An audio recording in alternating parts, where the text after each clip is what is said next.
পশ্চিমবঙ্গের গ্রামাঞ্চলের উন্নয়নের জন্য পঞ্চদশ অর্থ কমিশনের অধীনে কেন্দ্রীয় সরকার ৬৮০,৭১,০০,০০০ টাকার প্রথম কিস্তি অনুদান পাঠিয়েছে, যা কেন্দ্রীয় মন্ত্রী সুকান্ত মজুমদার নিশ্চিত করেছেন।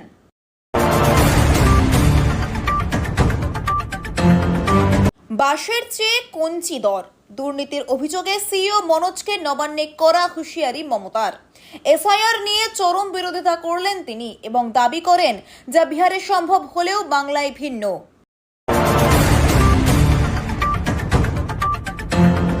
কম বেশি প্রতিটি বুথেই ৩০ থেকে ৫০ জন মৃত ভোট রয়েছে, যাদের নাম গণতন্ত্রের পরিচ্ছন্নতার জন্য বাতিল করা দরকার। বাংলায় স্পেশাল ইন্টেন্সিভ রিভিশন হওয়ার প্রয়োজনীয়তা তুলে ধরে বিরোধী দলনেতা শুভেন্দু অধিকারী এমন দাবি করলেন।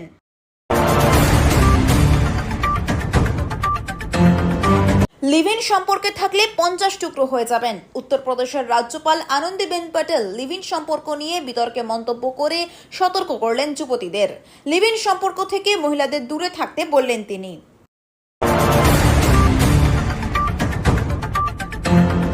রাজ্য রাজনীতিতে ত্রিপুরা সফরে তৃণমূল মন্ত্রী বীরবাহা হাসদার কেক কাটা ও খাওয়ানোর ভিডিও নিয়ে বিতর্ক এখন তুঙ্গে। তিনি প্রশ্ন তুলে বলেন, আমি আদিবাসী মেয়ে বলেই কি আমার কেক খাওয়াটা ওদের গায়ে লাগলো?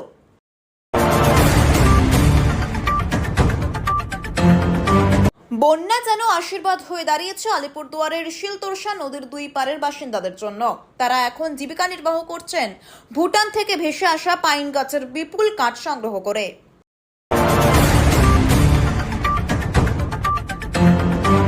২রা নভেম্বর থেকে বাংলায় স্পেশাল ইন্টেন্সিভ রিভিশন শুরু হতে পারে বলে কমিশন ইঙ্গিত দিতেই উত্তপ্ত নবান্ন। এতে মুখ্যমন্ত্রী মমতা বন্দ্যোপাধ্যায় সরাসরি অভিযোগ করেন।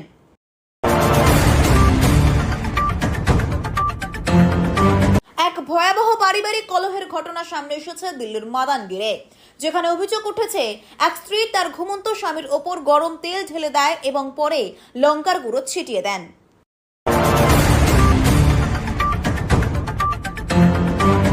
বঙ্গে বারবার বর্ষা বিদায়ের প্রক্রিয়ায় বাধা দিচ্ছে বঙ্গোপসাগরের একের পর এক ঘূর্ণাবর্ত। আবহাওয়া দফতর জানিয়েছে, বুধবারের পর ফের উত্তর বঙ্গোপসাগরে আজ একটি নতুন ঘূর্ণাবর্ত তৈরি হওয়ার সম্ভাবনা রয়েছে।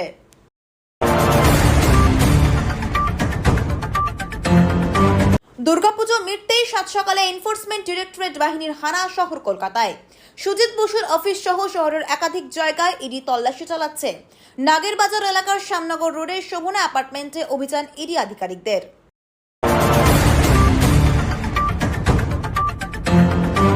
বিজেপির হেভিওয়েট নেতা রাজেন গোহেন ত্যাগ করলেন সদস্য পদ ও দলের দেওয়া সমস্ত দায়িত্ব। বহুদিন ধরে হিমন্ত বিশ্ব শর্মা শিবিরের সঙ্গে পার্থক্যটা বেশ স্পষ্ট হচ্ছিল।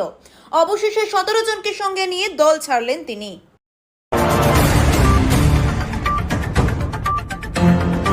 উচ্চ মাধ্যমিকের দ্বিতীয় সেমিস্টারের পরীক্ষা এগিয়ে আনা হচ্ছে আসন্ন বিধানসভা ভোটের পরিপ্রেক্ষিতে।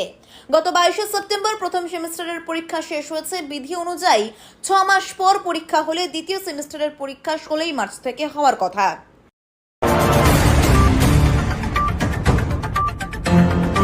মুখ্যমন্ত্রী মমতা বন্দ্যোপাধ্যায় উত্তরবঙ্গ থেকে কলকাতায় ফিরে সাংবাদিকদের মুখোমুখি হয়ে অমিত শাহকে আক্রমণ করেছেন। আর কেন্দ্রীয় স্বরাষ্ট্রমন্ত্রীর পরবর্তী পদক্ষেপ কি হবে, বাংলার জন্য তিনি কি বড় কিছু ভেবে রেখেছেন, তা নিয়ে আতঙ্কে ভুগছেন তিনি।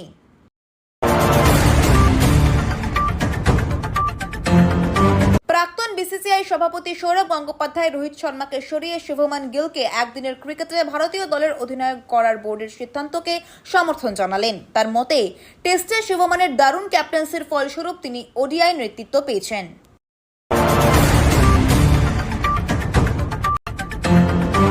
হাওড়া স্টেশনের ট্রেনের কামরায় লুট, এই ঘটনায় ৬ জনকে গ্রেফতার করা হয়েছে। আর যথারীতি ফের প্রশ্ন উঠতে শুরু করেছে যাত্রী নিরাপত্তা নিয়ে। এছাড়াও এই ঘটনায় যাত্রীদের মধ্যে আতঙ্কের সৃষ্টি হয়েছে।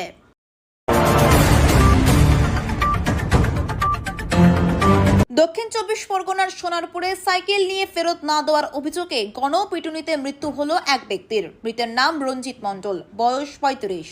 এই ঘটনায় তৃণমূলের এক পঞ্চায়েত সদস্যকে জড়িত থাকার অভিযোগে গ্রেফতার করা হয়েছে।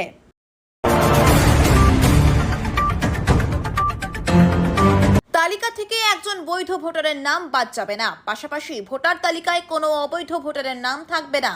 এক্ষেত্রে কোনো ভুল হলে তার দায় বিএলওদের ওপর বর্তাবে। বিএলওদের বৈঠকে কড়া বার্তা নির্বাচন কমিশনের।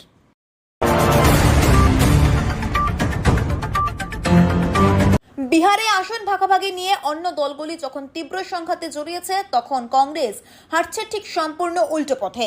হাত শিবির বিহারে এবার ইন্ডি জোটের শরিকদের ছেড়ে দিচ্ছে 12টি আসন।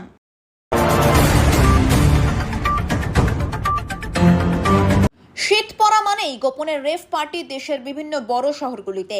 এইসব পার্টিতে শুধু বিদেশি মাদকই নয়, চাহিদা বাড়ে হিরোইন ও ব্রাউন সুগারের। তাই কলকাতা হয়ে মাদক দেশের অন্যান্য শহর ও বাংলাদেশেও পাচারের চেষ্টা করে মাদক চক্র।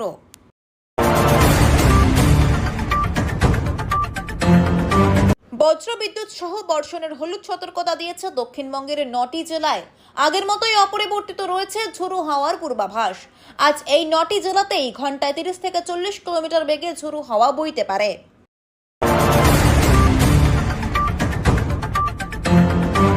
বীরভূমের অন্তঃসত্ত্বা সোনালী খাতুনকে বাংলাদেশের জেলে বন্দী করে রাখা হয়েছে। তাকে দেশে ফেরানোর জন্য ভারতীয় হাই কমিশনকে নির্দেশ দিয়েছে বাংলাদেশ হাইকোর্ট। গতকাল এই সংক্রান্ত নির্দেশের একটি প্রতিলিপি প্রকাশ্যে এসেছে।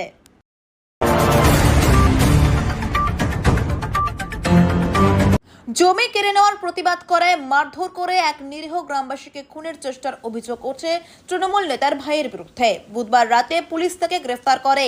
ধৃতের নাম শেখ শরীফুল ওরফে চাঁদ।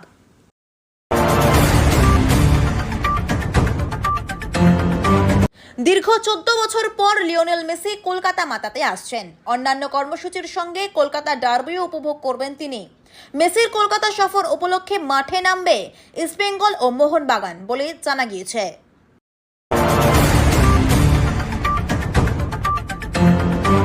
শিশুদের যৌন শিক্ষা দেওয়া উচিত নবম শ্রেণী থেকে নয়, আরও অল্প বয়স থেকেই।